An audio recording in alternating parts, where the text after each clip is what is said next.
Hi, thanks for joining me on Wilderness with Monty. I'm at Bull Lake off of the Bishop Pass Trailhead. I just fished Chocolate Lakes up above.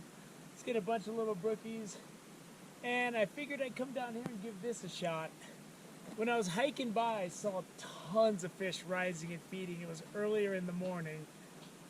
And there's a established code in the Fisherman's Code book. It says if you walk by a lake that's teeming with fish, if you have an opportunity, you have to come down and fish at least a half an hour. You know, I don't know where the code came from. I just know I just stick to the code and everything will be okay. So I'm going to be fishing. I'm just fishing a short leader, like a 5-foot leader. And I'm going to start out with this same torn up fly I have from up there. And it's just a little nymph pheasant tail, no bead head on this guy. And I'm going to try to capitalize on some of this shore fishing. I'm going to start here. Trail maintenance is working on trails down there. I don't want to get in their way or bother them. So I'm just going to come down here and see if I can't put a couple quick ones in the net on my way out. Seen a bunch of fish cruising. And I'm going to cast from a distance from behind this bush. See if I can't get one of these fish to hit. I should fish closer to the bushes. Here we go. Right there. First or second cast, if you can get a fish, is always desirable. What's not desirable is I have no idea where I just put my net. It's over there. All right, I got to do this one by hand.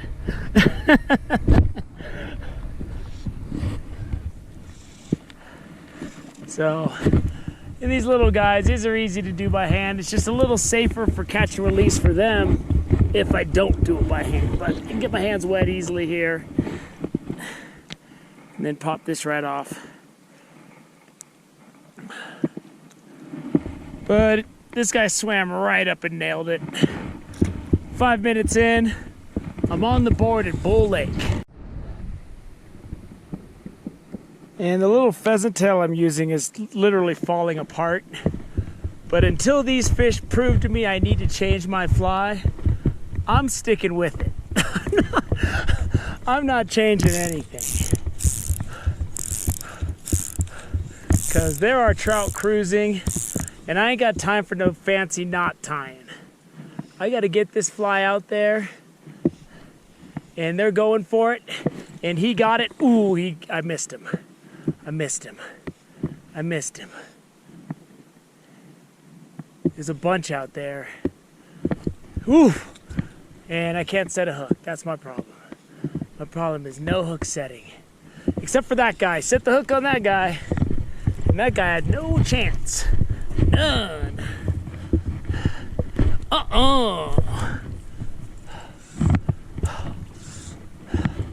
That's 2 fish in 5 minutes. And as you can see, the fishing at Bull Lake is very good. The fly is falling apart. Nothing seems to matter. This guy's beautiful, colorful fish. A lot like when I was catching up at Chocolate Lakes. That's good stuff right there, and he's ready to go back. And I'm liking the additional coverage I get from these bushes.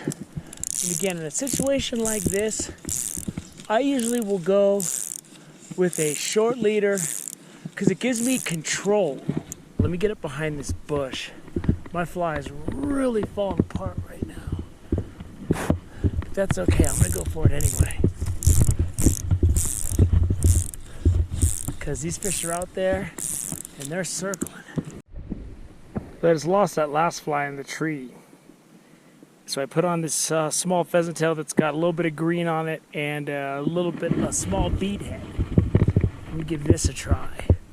Because with the bead heads, they sink faster. So when the fish get finicky, I can work it faster. And when you put action on it, the fish seem to get excited more for it. So I'm going to see if I can just get over this bush and roll cast. See if there's something in range. There's one in range right there. right there, and he's feeding. Oh, he sees me. He's swimming away. He's swimming away. Let's see what he's doing. Oh, he looked at it. He looked at it, and then he got scared. But there's a couple out there. Let's see if he'll go. Oh, they're getting finicky on me. Maybe the beadhead's a little too much. Maybe the beadhead's a little too much for him.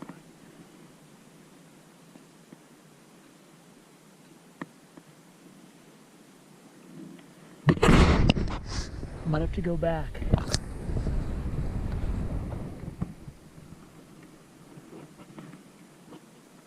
There we go. There we go. Nice little brookie. I'm gonna have to break through these bushes to get to him though.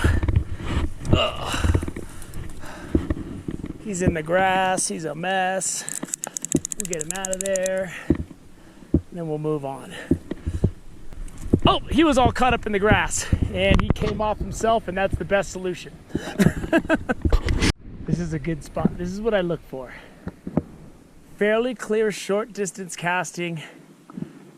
A lot of cover, trees I can hide behind, bushes I can slink up behind. And that usually seems to be the trick. Because I can just come over something like this, and if there's anything swimming down there, I can just pop it out there. I didn't like the reaction they had to this beadhead though. They didn't seem to like it over there. Now, I've only used it for about 3 minutes. So I might be a little hasty on coming to these conclusions that I'm coming to. But there's a dude on the other side of this bush. If I could just whip it out there, I think I could maybe get one of these guys to bite.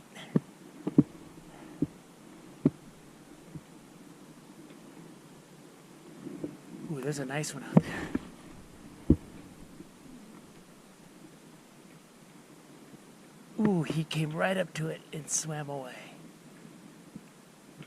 They don't like this beadhead.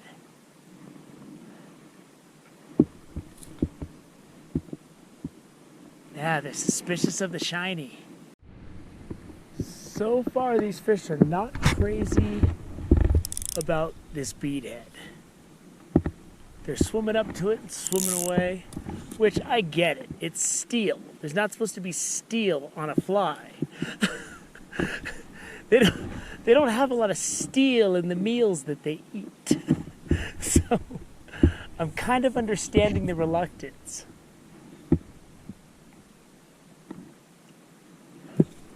Ooh, there we go.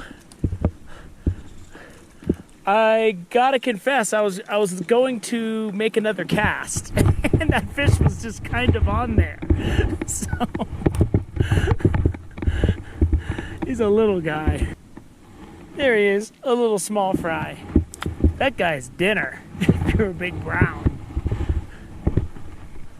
All of the fish in this lake are dinner if you're a big brown. God, it's weird how a lot of fish will be afraid and some will just swim right up and grab it. And it seems to be about 50-50 on this fly. And right now I'm going for a fish that already went for it and I missed the hook set. And he went again. He went again. I have no sympathy for a fish that goes twice. You know, when I rip it out of your mouth, you get the net wet. Somebody get this guy a dunce cap. Because he went twice, man. You can't go twice. There's a real nice brookie to this lake anyway, living in this bush. And I want to see if I can get a fly out to him and get him to come out and grab it. There we go. Oh, I missed the hook set. He was there. He was there. I choked. I got a feeding fish right under this bush coming right at me. And he came right for it. Right for it. And when you get those fish that are feeding off the bushes, man, a lot of times you don't got to do nothing. I I've reached the point in the morning with as many brookies as I've caught where I really would like this just to fall off the hook so I could keep moving. But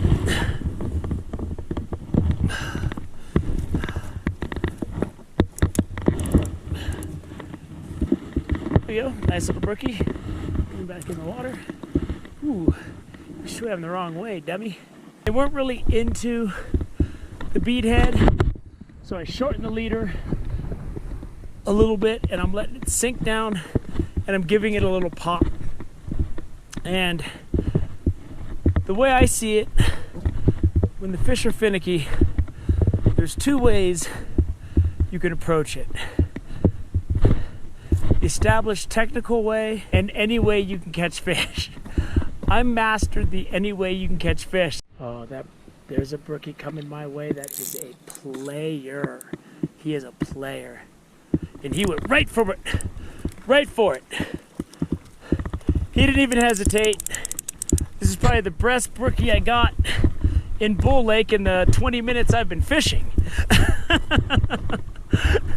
It's a pretty good one too though. But I saw him, he was sipping. If you can drop that thing about 5 feet in front of them, this nymph, they'll swim right up and grab it usually. And that's a pretty good brookie for this lake. It's one of the best brookies I've gotten this morning. We'll get him back in the water. He's looking good. He's loving the barbless hook.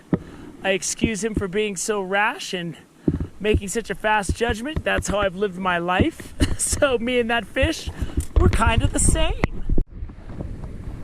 I'm basically just fishing my way to the trail at this point. When you see cruising fish and they slow down and stop, that's because they know you're there. And those fish did just that. So I'm gonna keep moving. They were cruising. The last fish that readily attacked it, he was sipping the surface and I threw that fly in front of him right into his feeding lane and he just went right for it. Once they know you're there and they stop and they sink down a little bit, they're not uncatchable. They're just harder to catch. And when fish are harder to catch, that's my cue to keep moving and find someone that's not so hip. Oh, I got a log jam right through these bushes and there's some serious action going on in front of these log jams.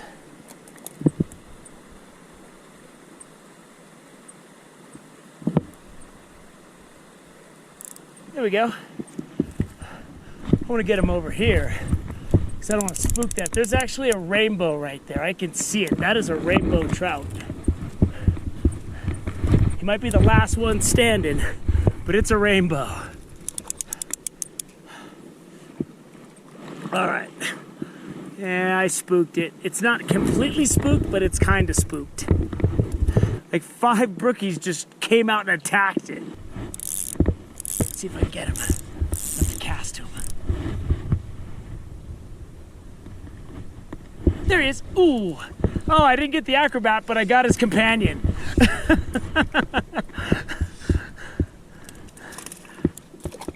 All right.